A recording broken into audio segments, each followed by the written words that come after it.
So we're back to WA into the Pilbara. So the next company we've got presenting, CZR Resources, they're developing the Robe Mesa iron ore project in the Pilbara.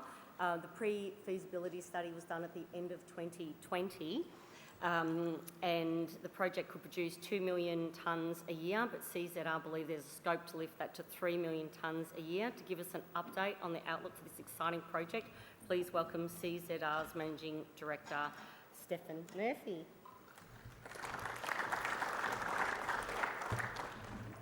It's great. Thank you very much, Angie. And it's wonderful to be back here at the Gold Coast. It's been 4 years, so many familiar faces from 4 years ago, so it's great to see so many investors are still supporting the resources sector.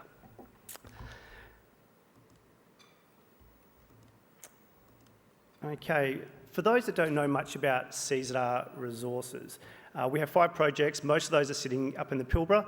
They're all in joint venture with Creasy Group and Mark Creasy. So for those of you that know Mark or follow Mark, you know there's been a fairly successful explorer, prospector, mine developer over the last few decades. So it's great to have Mark in there as a joint venture partner. All of our projects are strategically located near existing operations as well. So the Robe Mesa project in particular is surrounded by Rio Tinto and their Robe Valley operations. At Croydon, we're right next door to De Grey Mining's Hemi discovery as well. And also over at Yarrie, we're right next door to BHP's Yarrie operations, hence the name. So all of our operations are located within close proximity to existing infrastructure with large projects that have been developed or are in the process of being developed. Back in, as Angie mentioned before, back in 2020, a resource and feasibility study, a pre-feasibility study was completed at Robe Mesa. There's a lot of work that's gone on since, and we're now just released an updated mineral resource just last week with a 54% increase in the resource. So we're getting more and more confident now that with Robe Mesa, we're going to be able to drive the project, create a longer mine life operation, but importantly also lift our production rate from 2 million tonnes per annum to 3 million tonnes per annum.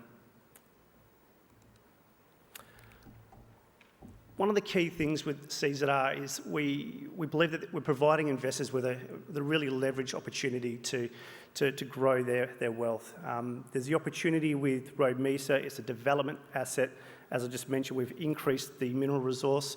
That was on drilling that was completed last year, and we're in the middle at the moment of completing our ore reserve updates. And everything that we've seen so far, from the results that we've put out from exploration drilling to the resource update, indicates that we're going a long way to increasing that reserve base.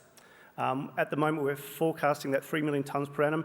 The definitive feasibility study is due to be completed at the end of this year. Like many other people, we've struggled a bit with COVID and a bit of wet weather, but at the moment we're targeting the end of the year for the feasibility study.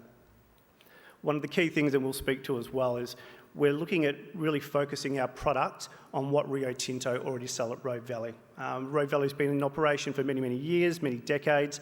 It's a joint venture with Japanese customers as well. So the focus is to really develop a project and develop a product that we can sell straight into the same market that's already existing. From a growth perspective, Robe Mesa remains open, and not just at Robe Mesa. We've got a lot of other prospects within our larger Yarralula project area. Initially, we're looking at the PFS was 8 million tonnes. We're already rapidly looking to grow that one. And not only that, we're also at Croydon. So the Croydon Gold Project was drilled a couple of years ago by CZR, and it's looking amazing as well. It's right next door to Hemi, where there's been 8.5 million ounces. Now, one of the things I wasn't going to talk about until I realised yesterday that we are actually the only iron ore development company here today. Iron ore itself is going gangbusters. So the current spot price for iron ore is $147 a tonne. That's high, but at the same time, that's still the same average price that iron ore's been for the last 2 years. And even over 3 years, it's averaged $128. Iron ore is a lot more volatile than it probably was 10, 15 years ago. Even last year, we saw highs of over $220 and lows of $80. So a big part of what we're trying to do with Robe Mesa and our other projects is ensure that we can ride the lows when they come through, but also really maximise the cash flow once the highs come through. And for a bit of context, when the pre-feasibility study was completed, a price of $90 per tonne was used. So the current spot price and the forecast price over the next few years is significantly higher than that. Talk about price as well. Over the past 6 months, we've really started to get the news flow out to the market. We were sitting around about that 0.6, 0.7 cents for a long period of time. We've now really started to lift, and we're currently trading closer to 2 cents, so up from 0.7 to 2 cents. We've got 3.4 billion shares on issue at the moment, so quite a few shares on issue. But our main shareholder as well was Mark Creasy. He's holding 55% of the company, has been very supportive all the way through as well. As far as the board goes, we've been able to put together a really experienced board in mine development and operations. So Russell Clark, our chairman, was previously the managing director of Grange Resources, which is one of the largest magnetite producers in Australia. Myself recently also putting an iron ore mine into production. So we've got a lot of depth of experience in actually taking these projects through to production. Okay, so I just want to talk now really about Robe Mesa, and this is a really exciting project, and this is one of the reasons I first joined CZR. It sits smack bang in the middle of Rio Tinto's Robe Valley operations, and Robe Valley is a joint venture with Mitsui Nippon Steel. They've recently just invested $1.7 billion, and that's not to expand the project, that's simply to replace the production that they've already exhausted. There was a really interesting anomaly in the tenure system. There's a state agreement that covers the Robe Valley. Running through the middle of that was a stock route and unallocated Crown land. Many years ago, Mark managed to pick that up, and that's now sitting within CZR. So we don't have a peripheral deposit, something that is stranded or sitting on the outside that's not as good quality. We actually have a project of the same quality as what's been mined, developed by Rio for several decades now. Rio have also just recently, just see if this laser works, unfortunately not, no. So current mining operations at Mesa A, Warramboo, also over at Mesa J. They've recently just developed Mesa B, Mesa C and Mesa H. So we're completely surrounded by new operations there. It's a very busy part of the world. Mesa F as well, significant amount of work going on out there, somewhere between 10 to 12 drill rigs operating, also proving up the resource for Rio Tinto. So we're completely comfortable that we're in the right part of the world.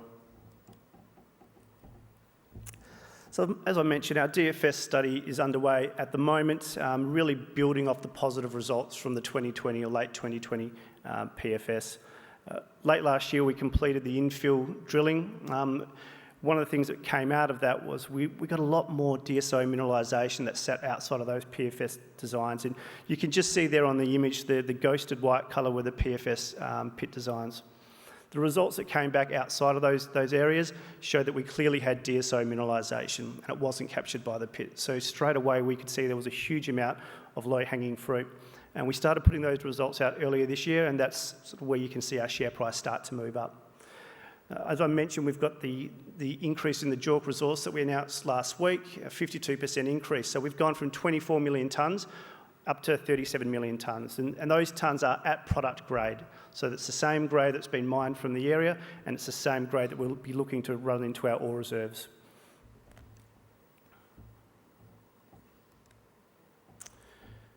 Some really interesting, I suppose, facts around the Robe Mesa deposit. They occur on hills, on the top of hills. We have two lenses, an upper and a lower CID unit. The upper unit is exposed at surface. So initial scheduling, we effectively have zero waste for the first 4 years of operation.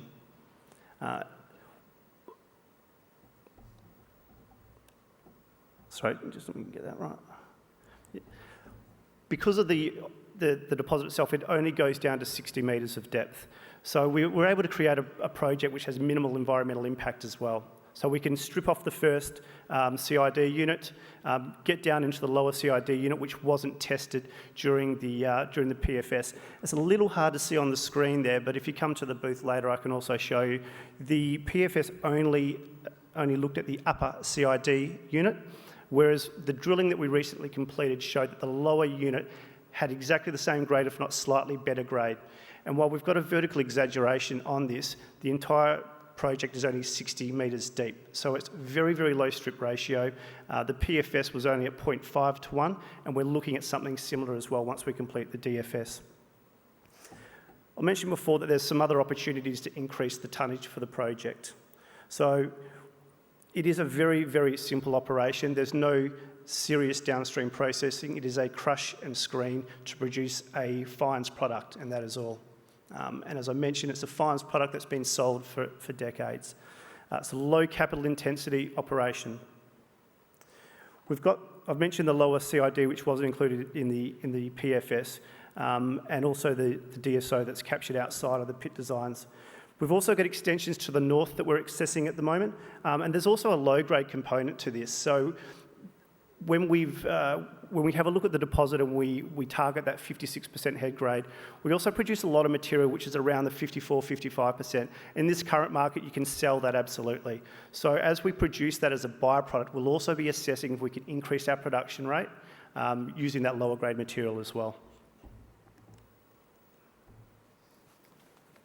I've spoken a fair bit about the Robe Valley projects, which are right next door. In addition to that, some of our other peers, FMG, Super Special Fines, Atlas Fines. So this sort of product that we're looking to put into the market, it is unique. A CID is unique. It carries, and our project's going to carry a very, very similar grade to those. They're lower in iron, but to understand how it works, they carry a higher what's called loss on ignition. That loss on ignition means that you also lower your iron and your silica as well, so you reduce the penalties. And to give you an idea of how the penalties work in the iron ore space, at the moment, for every 1% below your target grade on iron, you get penalised about $1.50 to $2. For alumina, it's much higher. It's around about $7 to $8 and about $5 per 1% for silica. What all that means is that you can take a little bit lower iron grade if you're not taking a much higher silica or alumina grade, and our product sits right in that sweet spot.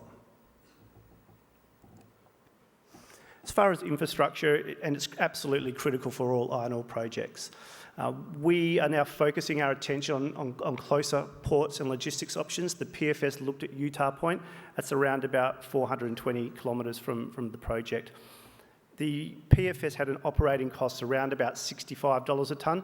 A big focus of us is to get that down to 55 and even lower. And how we do that is by reducing our haulage cost, as it's the highest cost input for the project.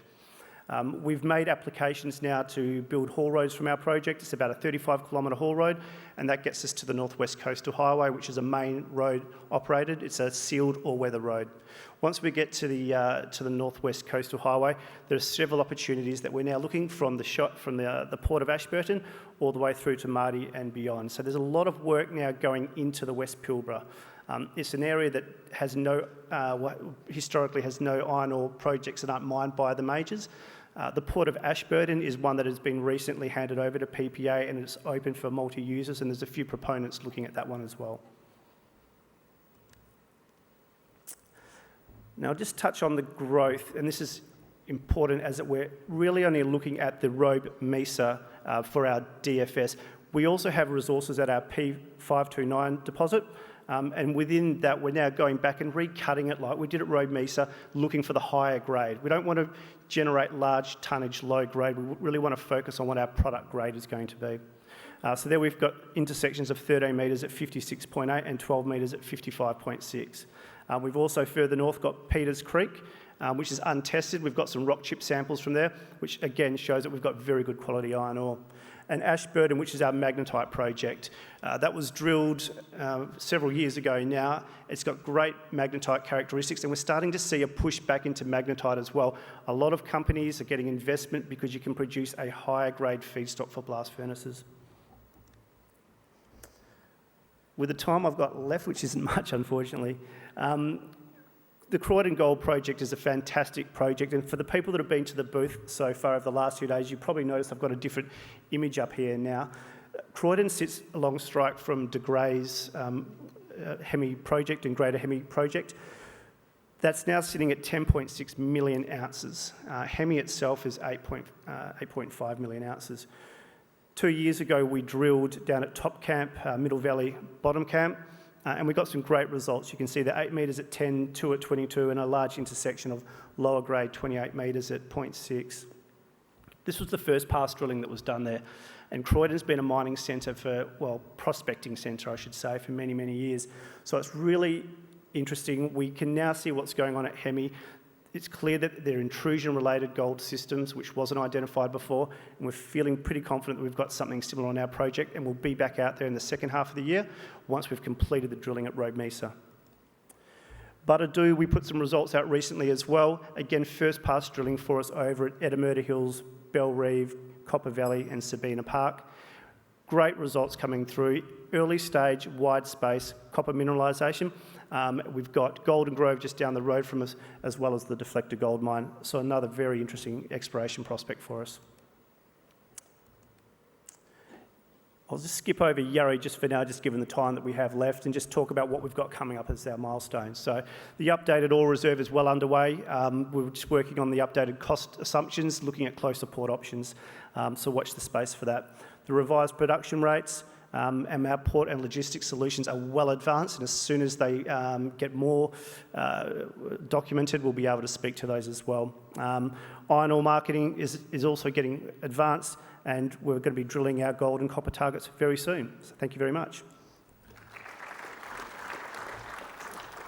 Thanks so much, Stefan, for that. So go and catch up with Stefan at the break at the booth. He's happy to talk to you about CZR or even the Fremantle Dockers. He's very happy to talk about them. So next